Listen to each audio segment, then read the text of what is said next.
Alright, this is your Chapter 2 in-test review, and I'm going to be doing this video in two parts. The first 4 questions in one video and the last 4 in the other. Alright, so find all the real zeros of the polynomial function. So here's our polynomial function. Now, what we want to do is we want to find a number that is not in all of these. So if we look, positive 1 is not in A, but it's in the rest of them. So let's try positive 1. Now, we're going to do synthetic division. So this is 1, 12, 31, negative 12, negative 32. Alright, so let's do synthetic division with 1. Bring the 1 down. 1 times 1 is 1. 13, 13, 44, 44. What is that? 32, 32, 0. So 1 works. So A is not the solution. We know that for sure. We've narrowed it down to B, C, and D. Now let's pick a number that's not in all of them. Well, if we could do negative 1, okay, that would narrow it down to, if it was 1, it'd narrow it down to C and D, or B and C, I mean. Or we could also pick negative 4, because if negative 4 works, then it's got to be B. Okay, so let's try negative 4. Now, we can use the quotient from this answer. So 1, 13, 44, 32, and remember we're looking for 0, so we want this term to be negative 32. Drop down to 1, negative 4, 9, negative 36, 8, negative 4 times 8 is negative 32, so there we have it. We know negative 4 is the solution. Since negative 4 is not in these two, that rules them out.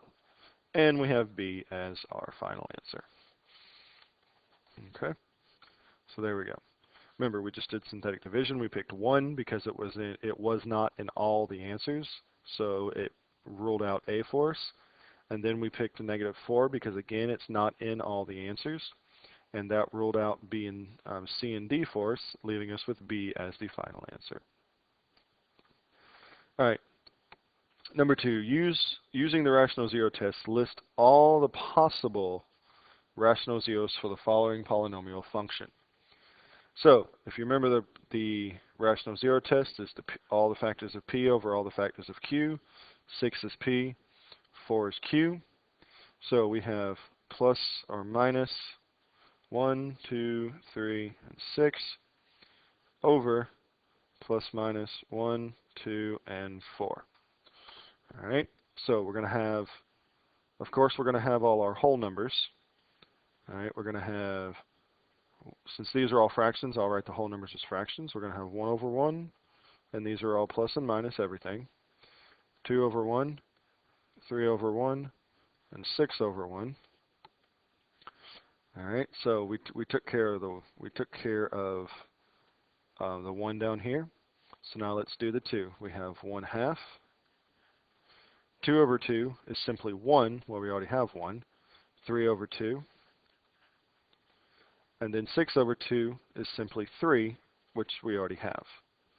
Now let's do the 4. We have 1 over 4. 2 over 4 is simply 1/2. We already have that.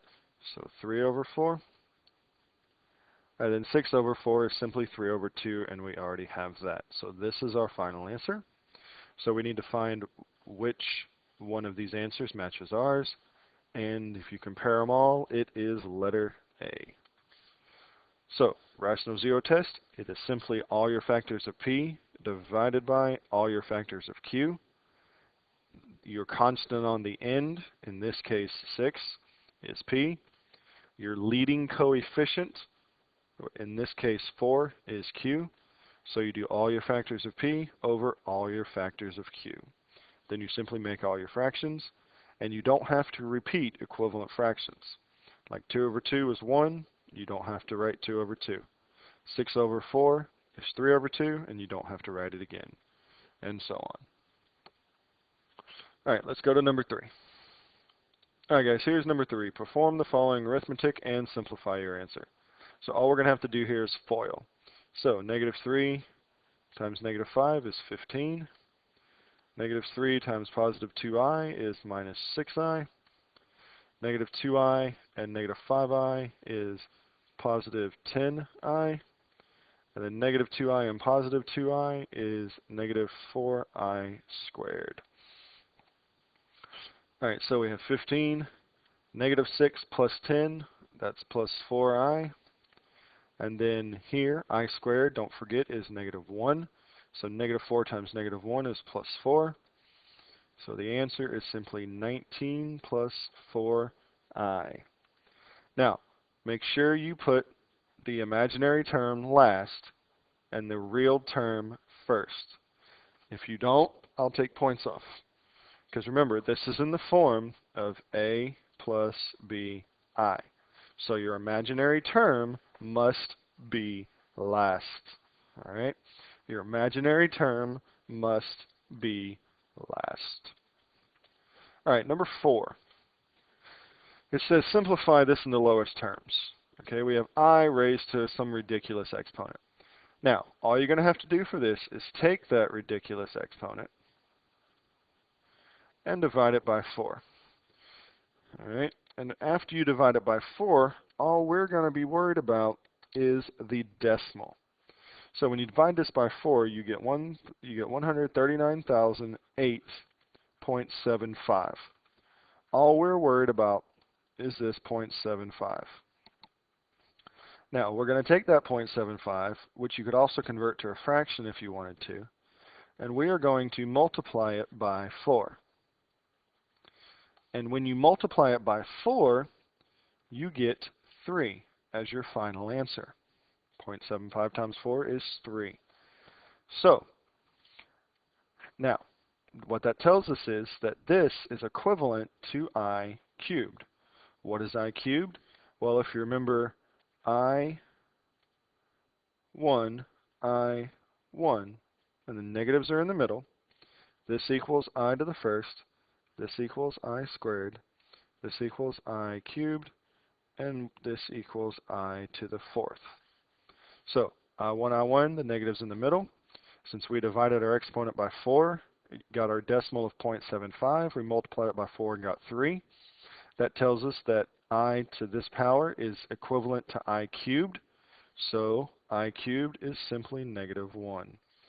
So the answer here is I cubed, which equals, negative I, not negative 1. Okay? Now, the answer what I want to see on the test for this is I want to see that it's been reduced all the way down to negative I. All right, so you could do it just like I did here. You could show your work, say this equals I cubed, which equals negative I. If I don't see the negative I will take some points off. If I don't see the I cubed, I will take some points off. All right?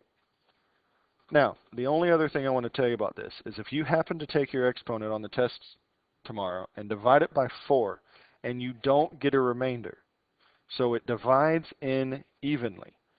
Okay? It divides in evenly. So like say your exponent, instead of this being a 5, was a 6. When you divide this out, this would equal 139,009 with no remainder. There's no decimal here. Since there's no decimal here, that means that I'm going to come down here to the 55,6036 would be equivalent to I to the fourth, which would be 1. All right. So when you do your division, if you don't get a decimal, it's equivalent to I to the fourth. If you get a decimal, take that decimal, multiply it by 4, and then whatever number you're given, which should be 1, 2, or 3, then that is what your term is equivalent to, either I to the first, I squared, or I cubed. So if you get a decimal, multiply it by 3, that number becomes your new exponent. If you don't get a decimal, it means it's an I to the fourth. All right? So there's numbers 1 through 4. I'll pick up the rest of it in the next video.